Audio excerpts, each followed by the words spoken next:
What is up, beautiful people? This is awesome. Maria, how do you feel? I'm excited. I'm nervous. I'm like, I had some technical issues, guys. It's a whole new world for me. Why? But I'm Technical feeling issues good. for I'm what? pumped. Sorry? Technical issues for what? Listen, my lighting, okay? I'm like fighting with my lighting. I'm fighting with my phone. Things are falling apart. I can't figure out how to be like in the middle.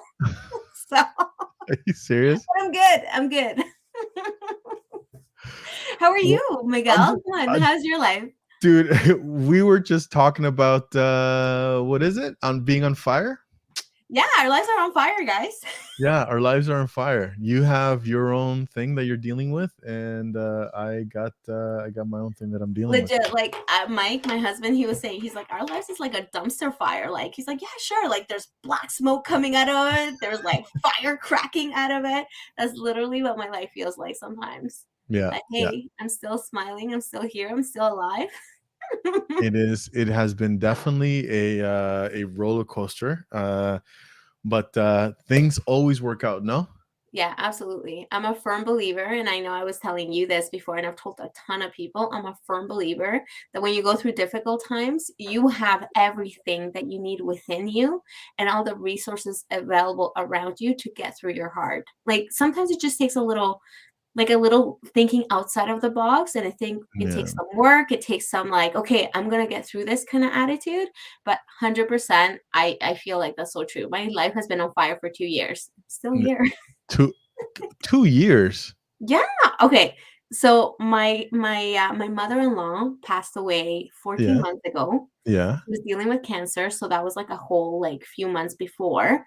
Mike got laid off. So my husband got laid off because he's a mechanical engineer working in aerospace industry. COVID hit, and guess who who was the most affected industry? Anything aerospace, right? So he was laid off. And then we've been dealing with that. And then what happens after? My father-in-law gets sick. He gets a kidney transplant. So we go through the roller coaster of that. Then he develops COVID. We go through the roller coaster of that. Then he gets intubated and he passed away 2 weeks ago.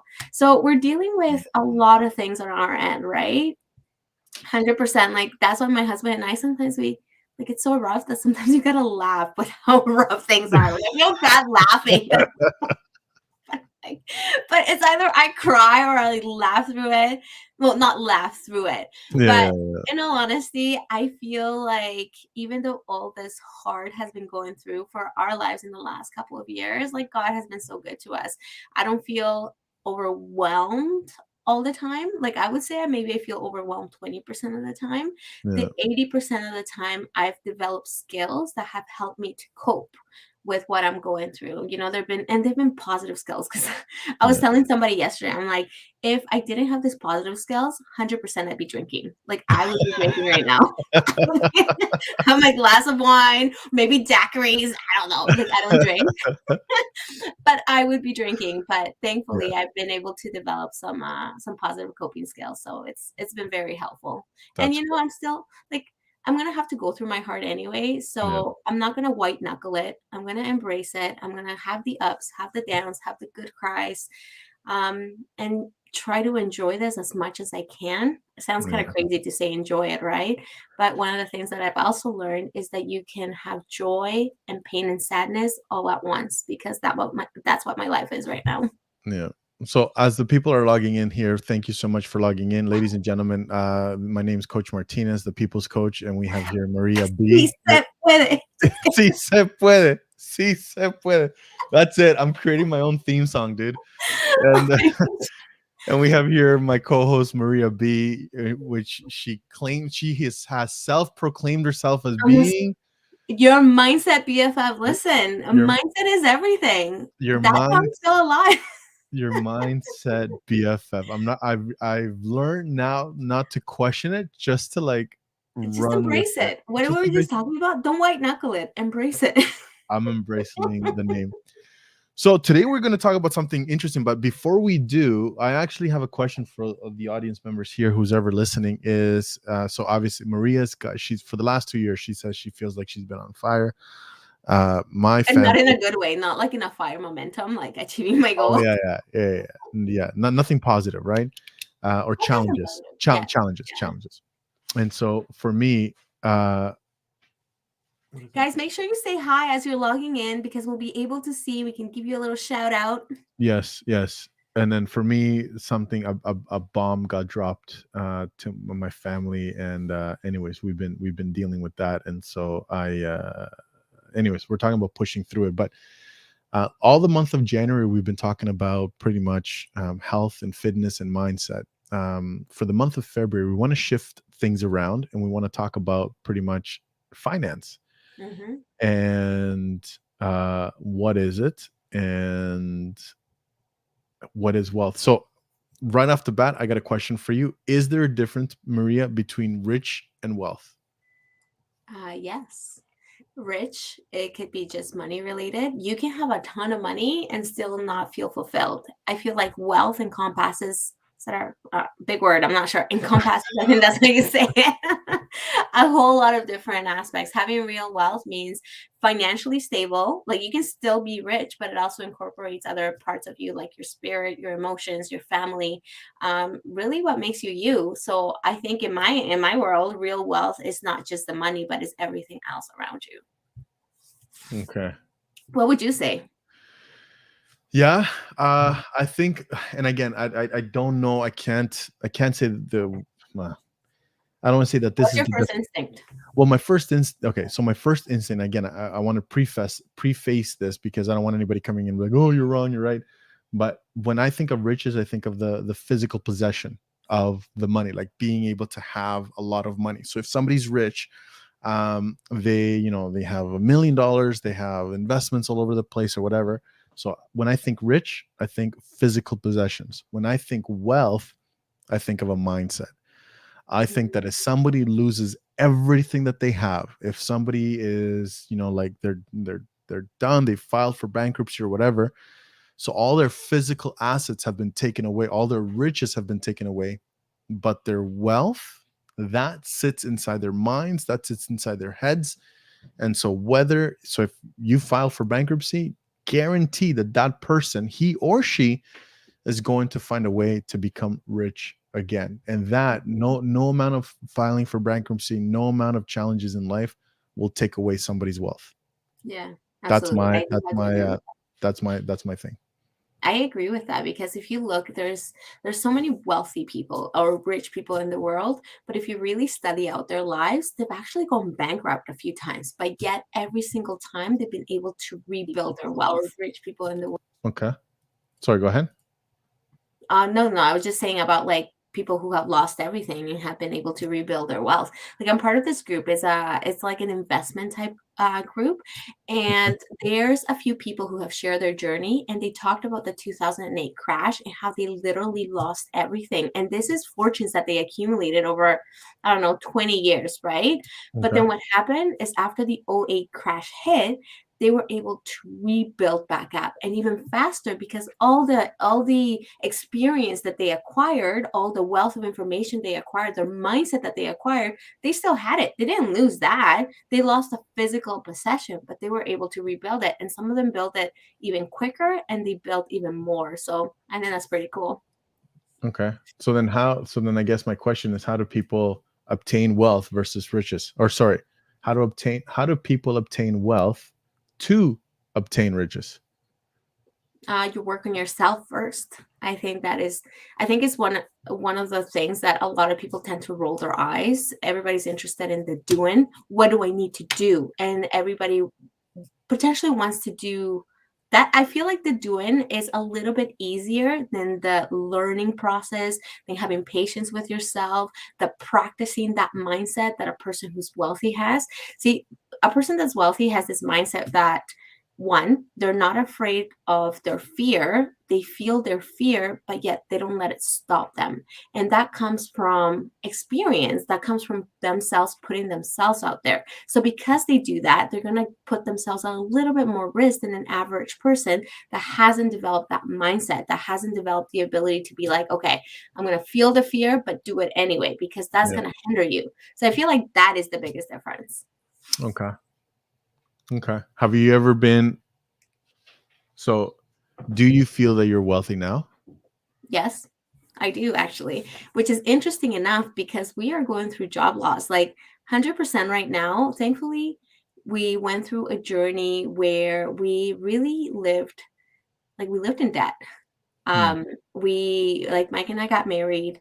We I feel like we did what everybody does, where we lived off our credit cards, and then what we would do, we would file our taxes, pay off our credit cards, and then just kind of keep going in this rat race, I guess I would say, right? And then after we had our fourth baby, we're like, something has to change. So we learned budgeting, we learned skills, we worked, we read books, we put in the heart. Like there was moments where Mike and I were trying to figure out our budget right at the beginning, and we would be fighting because we didn't see eye to eye.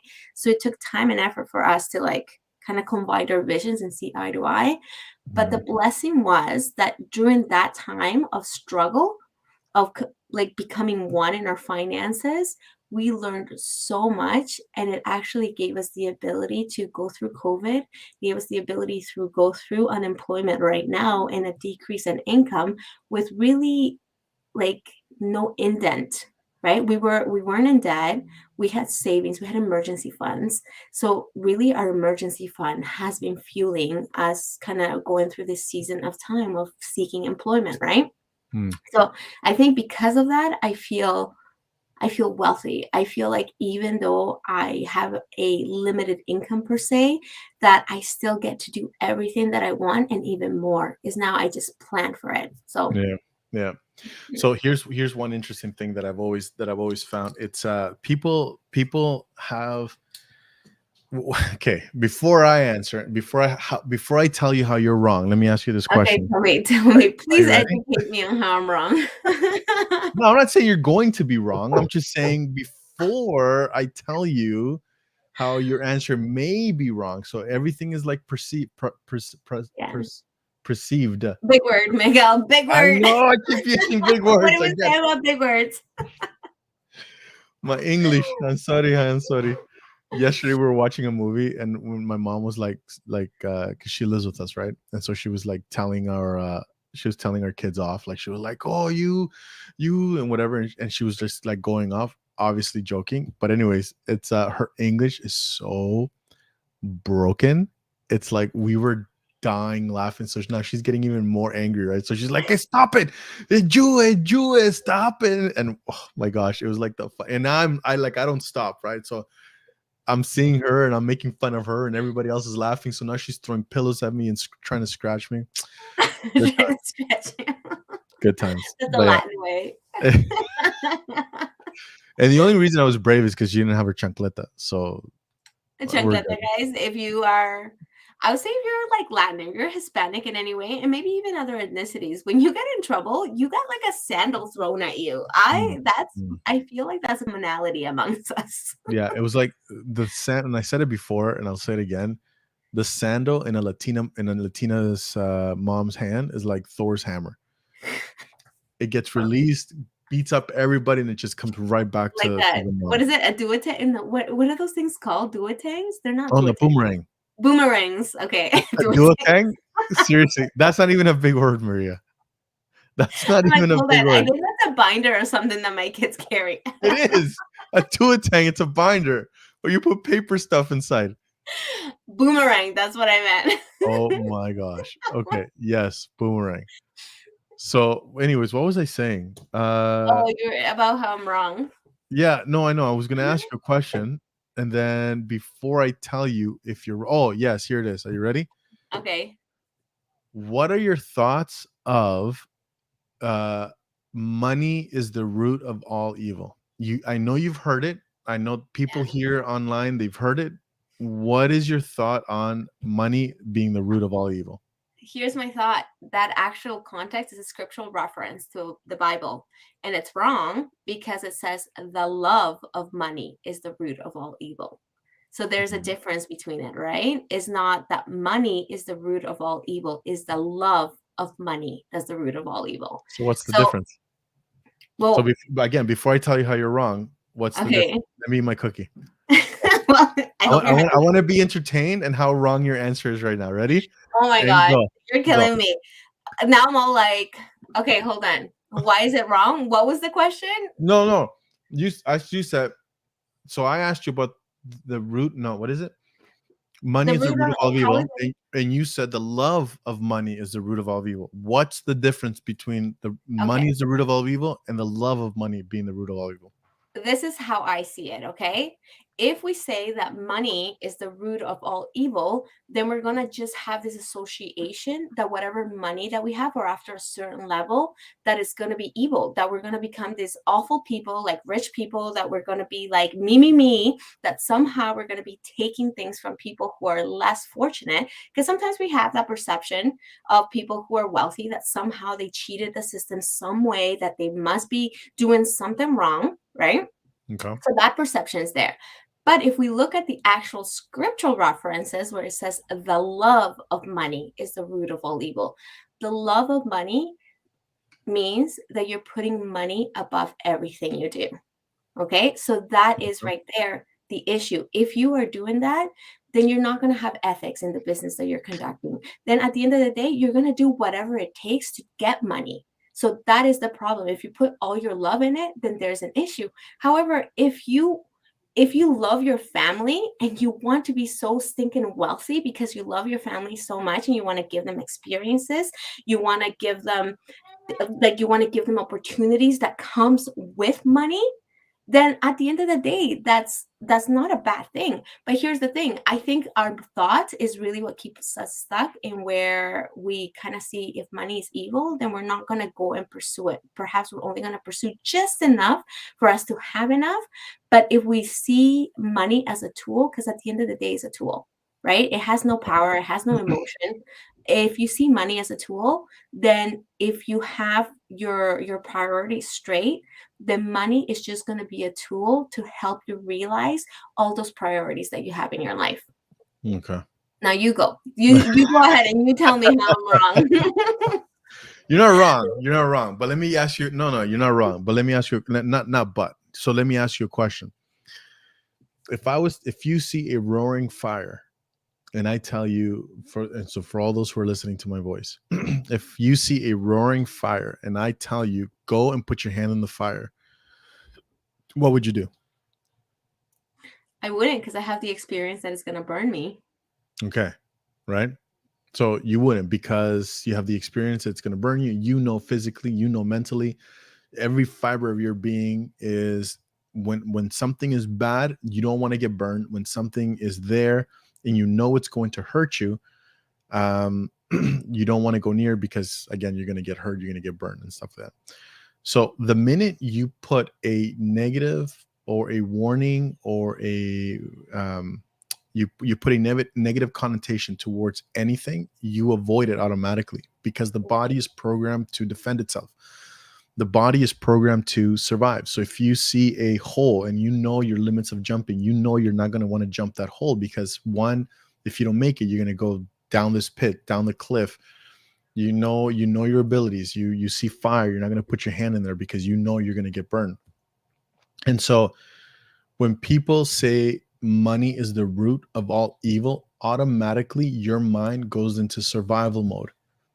It sees money and it associates evil. And Yeah. you don't want to be evil. You don't want people to think you're evil, right?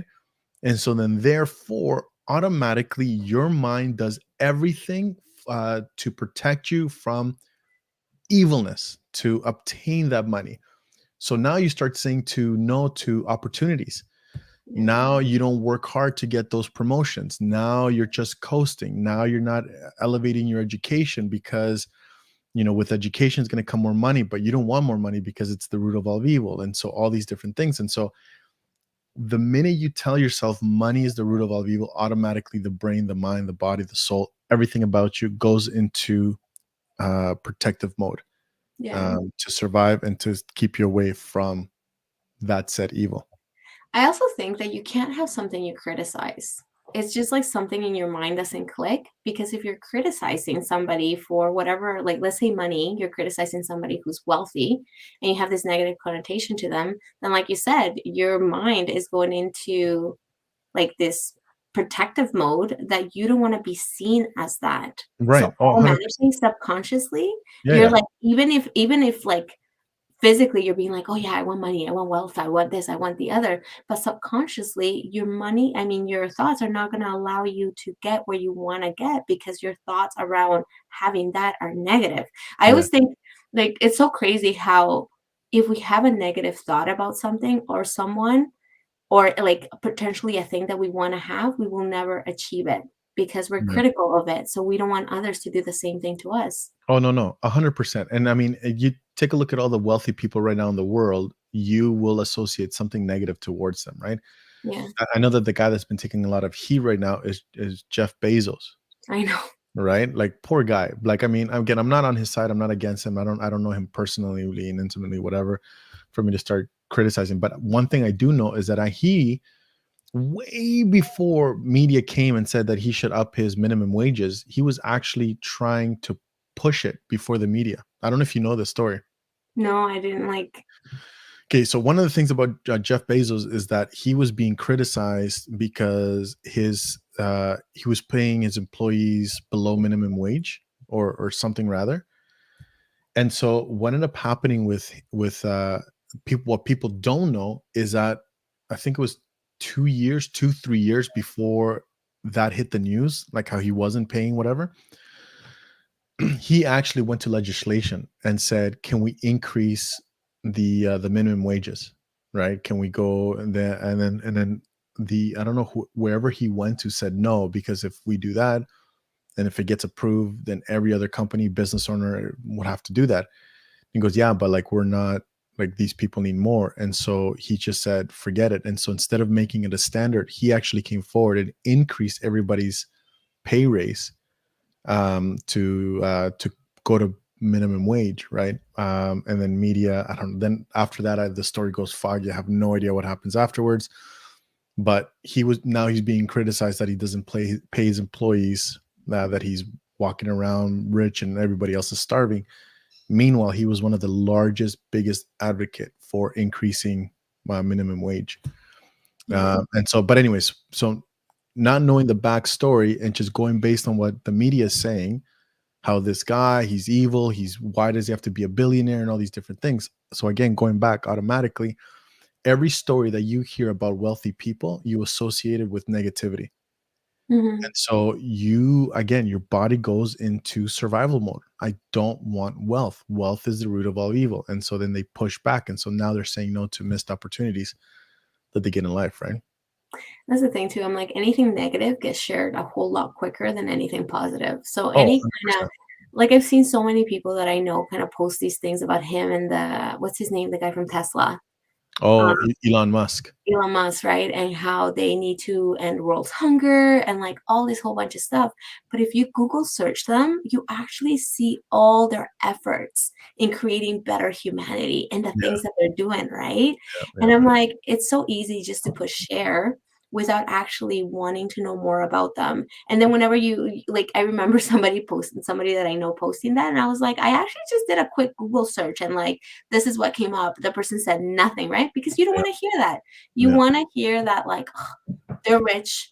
I'm not there, so they must be doing something." Like to me, at the end of the day, There's it a only there's a deters you from the wealth that yeah. you want to have. No, for sure. There's a tech talk of a guy named Andrew Schultz.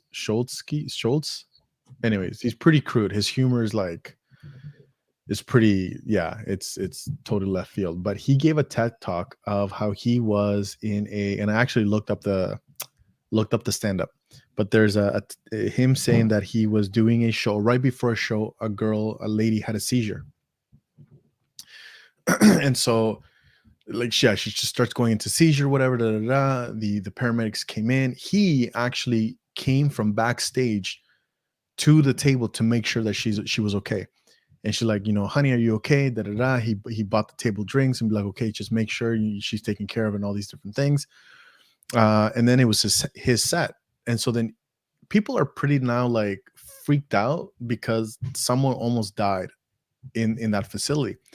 So him being a comedian, super funny guy, again, that not sponsoring or approve them, he's pretty crude, but he starts making all these jokes and whatever and about the girl, and she was still there, and so she was laughing. The paramedics were there, and all the paramedics had like tight shirts, and so he starts making fun of the paramedics. Is like, is a prerequisite to buy 2 size shirts smaller than your body type. And everybody's laughing. They're feeling good. Their endorphins are going back up.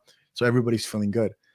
And then, so the paramedics take this girl away. And then all of a sudden, there's this one lady that just spoke up and she says, "Hey, you can't be making fun of her. You can't be making those kind of jokes." He goes, "Why?" He goes, "Because that's not right." And so she starts roasting him, right? And if you know anything about a comedian and a mic, like they'll roast you right back. So then he starts pushing back. Long story short, he asks her, "What do you do for a living?" And she said, "I'm a paramedic." So, and then Andrew in his TED Talk says, it's easier for somebody. We've gone to a society, we've gone to a state of mind where it's easier to complain than to do. And so her being a paramedic, now once did she get up and not once did she go over there and try and help the lady that was having the seizure. But she felt like she was doing something right just by complaining out loud. And I think that's what media has done now. Yeah. Media has put a lot of power into small people that they as long, if you're complaining, if you're sharing, if you're posting something negative, if you're talking bad about someone or something, then their conscience becomes free, and then they feel that they've done their part to humanity, right? And so versus just getting up and doing something. So anyways, that's my little rant. Yeah, no, I totally see that. I'm like, it just drives me crazy, you know. I'm like, I would challenge, like, okay, so one of the things that I would definitely challenge you guys to do is that whenever you see anything negative, fight it on resharing it. Don't reshare it because Yeah, I'm like, if it's not making you feel good, if you're feeling some negative emotions, don't do that to somebody else. Instead, if you're really questioning or you're really seeing what you're like, if you're really wondering, like, you know, oh my gosh, they suck, or I can't believe they did this, ask yourself, how do I know that's true? Because remember, media sells better negative news. They don't actually sell better yeah, positive news. So if you're really wondering, look it up and then just find the power of resharing. That way, just share positivity. That way, you yeah, just help others to feel good as well. yeah. I think social media has, it's been a double-edged sword. Yeah, It's there's a brought lot of people. good and a lot Yeah, of bad in it yeah, too. exactly. It's brought a lot of people together. I mean, I can talk to my sister in El Salvador. I can see her posts. I can see what she's doing. But it's also given a lot of people voices to just be negative, and that stuff just bites the big one badly, right? Yeah, yeah, it's so true. Oh my gosh, it's so true. Now, I want to tell you this one last thing anyways. Um, you know, so I know a lot of people here may or may not follow Christianity, right? But the one thing that I've always found interesting is that Jesus Christ was an entrepreneur. Like he was a woodworker, right? Mhm. A carpenter. And I don't think he was a bad one. And I don't think, and I mean, he knew about fishing as well. Like he was an expert fisherman. And I just don't think he did a lot of stuff to mess people over. And so, I mean, if anyways, I guess what I'm just saying is that if you have people like Christ, and if you don't believe in Christ, if you have a lot of these people and stuff like that, that do have gone into entrepreneurship to be put a food on the table and stuff like that, there's nothing wrong with the rewards as well. And the rewards are the byproduct of starting your own business. 9 times out of 10 is wealth. It's money, it's riches, it's money in your pocket. Being able to live a maybe a better life, right? And things like that. So If I could share a quick experience that I had. So I struggled a lot with money mindset and I had a lot of negative feelings towards people who were wealthy. And I always found that somehow they were doing it in a way perhaps that wasn't most ethically. mhm, And I grew up with the whole mindset that being poor is like a badge of honor. It's kind of like, look at Yeah. me, like, and I'm making it, right? And Yeah. it took a lot of work to try to get out of that mindset. And I still sometimes revert to it. But I took this course in order to try to get kind of grow more and try to see a different perspective. I took this course, and I remember in the course, like the person who was running it asked in a chat, he was like, okay, what's better, happiness or money, right? And everybody was like, happiness, happiness, happiness. Okay. And then the second question that he asked, he's like, okay, he's like, what is something that you would want to do more than anything in the world, right? That brings so much value. A lot of people were like, ending world hunger, creating a clinic, helping orphanages, helping like everything surrounded about helping people, right? Or creating cures for different things. And then after he's like, how are you going to do that if you have no money? And it like opened this whole thing, right? Yeah. Because I'm like, how are you going to end world hunger if you have no money to feed yourself? Yeah. Right? Like, Yeah. not to like It's that's the true. thing. How are you going to help people in an orphanage somewhere in a third world country if you have no money? Yeah. How are you going to do all these great things that you want to do if you don't have any money, right? And Yeah. not just in like any money, it's like you need to have more than just to meet your needs. You Yeah. need to you need to have a surplus of money in order to help others. So it really challenged my own thoughts that I was like, dang, I'm like, here we are, like being holier than thou and being like, oh, well, I help people. Oh, well, I do this. Like, and at the end of the day, I'm like, you can help others at a greater capacity the more money that you have. So Yeah. therefore, I'm like, money is not evil. Money is a tool. They actually said it on here as well, right? Thank you for commenting, where he's like, money is a tool and it's up to us how we use it. So whenever you're feeling that way or whenever you're feeling critical, just think about all the power, not power, that's not the right word, but all the abilities that having money gives you.